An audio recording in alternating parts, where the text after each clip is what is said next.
Hello students, economics के इस class में जो आज हमारा डिस्कशन का टॉपिक है, उस टॉपिक का नाम है CRR एंड डिफ्लेशन। ठीक है, टॉपिक का क्या नाम है? टॉपिक का नाम है CRR and deflation.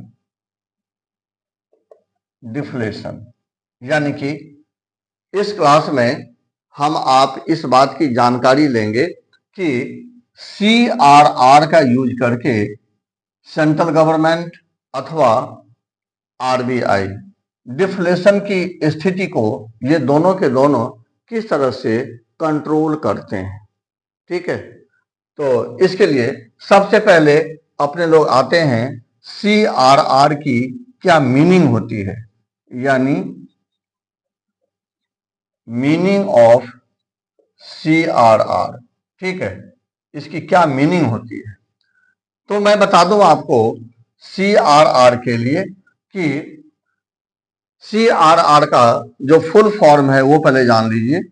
CRR means cash reserve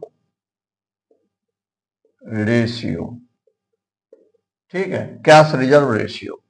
यह कैश रिजर्व रेशियो क्या होता है dear students? Cash reserve ratio commercial banks के टोटल डिमांड डिपॉजिट का वह परसेंटेज होता है जिसे कॉमर्शियल बैंक्स के द्वारा RBI के पास में डिपॉजिट किया जाता है। सही है, इसी को कहते हैं CRR यानी कि कैश रिजर्व रेशियो। सही है। अच्छा, अब सवाल उठता यह है कि कैश रिजर्व रेशियो का रोल क्या है, यानी रोल ऑफ CRR। तो अगर हम कैश रिजर्व रेशियो के रोल की बात करें, इसके फंक्शन की बात करें, तो मैं आपको बताना चाहूंगा कि जो कैश रिजर्व रेशियो है ना, यह कॉमर्शियल बैंक्स के लोन गिविंग कैपेसिटी को या तो इंक्रीज करवा देता है या तो वही डिक्रीज करवा देता है। इसका यही काम है, इसका यही वर्क है। ठीक है, means cash reserve ratio can increase the loan giving capacity of the commercial banks or cash reserve ratio can decrease the loan giving capacity of the commercial banks। सीधी सी बात है। अब सवाल ये उठता है कि ऐसी कौन सी स्थिति है जहां पर कॉमर्शियल बैंक्स की लोन गिविंग कैपेसिटी कम हो जाएगी, एंड ऐसी कौन सी स्थिति है जब कॉमर्शियल बैंक्स की जो लोन गिविंग कैपेसिटी है वह बढ़ जाएगी। ठीक, कौन सी स्थिति है समझिए, जरा सोचिए। मैं आपको टाइम दे रहा हूं, मैं पॉज लिए हुआ हूं, मैं बता देता हूं। ठीक है, देखिए, जब RBI के द्वारा CRR को बढ़ा दिया जाएगा, अब यहां पर ध्यान दीजिए, जब RBI के द्वारा CRR को बढ़ा दिया जाएगा, ठीक है, बढ़ा दिया जाएगा, CRR को जब बढ़ा दिया जाएगा तो इसकी जो लोन गिविंग कैपेसिटी है ना वह कम हो जाएगी।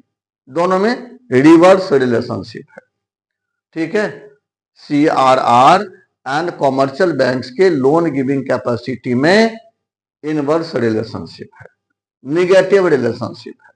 सही है, अगर RBI के द्वारा CRR को बढ़ा दिया गया तो जो लोन गिविंग कैपेसिटी है, जो लोन गिविंग कैपेसिटी है, ठीक है, कैपेसिटी है, यह डिक्रीज हो जाएगी। सही है, यह डिक्रीज हो जाएगी। उसी तरह से अगर CRR को कम कर दिया गया, ठीक है, अगर CRR को कम कर दिया गया तो अब कॉमर्शियल बैंक्स की जो लोन गिविंग कैपेसिटी है वह बढ़ जाएगी। ठीक है, ये स्थिति होती है। क्लियर? अब इतनी जानकारी लेने के बाद अब हम लोग बात करते हैं कि अगर भाई डिफ्लेशन की स्थिति मौजूद है, अगर कंट्री में डिफ्लेशन की स्थिति मौजूद है, तो ऐसे में CRR का यूज किस प्रकार से किया जाएगा। तो मैं बता दूं आपको कि डिफ्लेशन की स्थिति को कंट्रोल करने के लिए, ठीक, RBI के द्वारा CRR को कम कर दिया जाता है, ठीक है, CRR को डिक्रीज कर दिया जाता है, सही है। जब CRR डिक्रीज हो जाएगा, ठीक, तो कॉमर्शियल बैंक्स की जो लोन गिविंग कैपेसिटी है वह बढ़ जाएगी, ठीक है जी।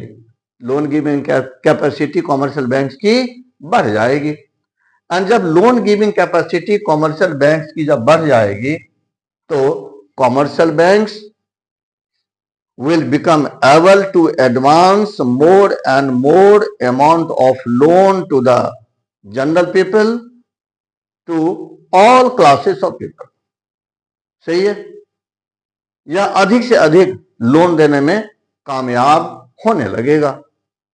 जब अधिक से अधिक लोगों को लोन मिलना शुरू हो जाएगा, तो लोगों के पास परचेजिंग पावर आना शुरू हो जाएगा, एंड जब लोगों के पास परचेजिंग पावर आना शुरू हो जाएगा, ठीक है, तो लोगों के द्वारा जो गुड्स एंड सर्विसेज का जो डिमांड है वह भी ज्यादा से ज्यादा क्रिएट होना शुरू हो जाएगा, एंड अल्टीमेटली इस तरह से जो डिफ्लेशन की स्थिति थी या डेफिशिएंट डिमांड की स्थिति थी, ठीक है, जो डेफिशिएंट डिमांड की जो स्थिति थी यानी कि कंडीशन थी, वह धीरे धीरे क्या होगा, कंट्रोल हो जाएगी, सही है, धीरे धीरे कंट्रोल हो जाएगी।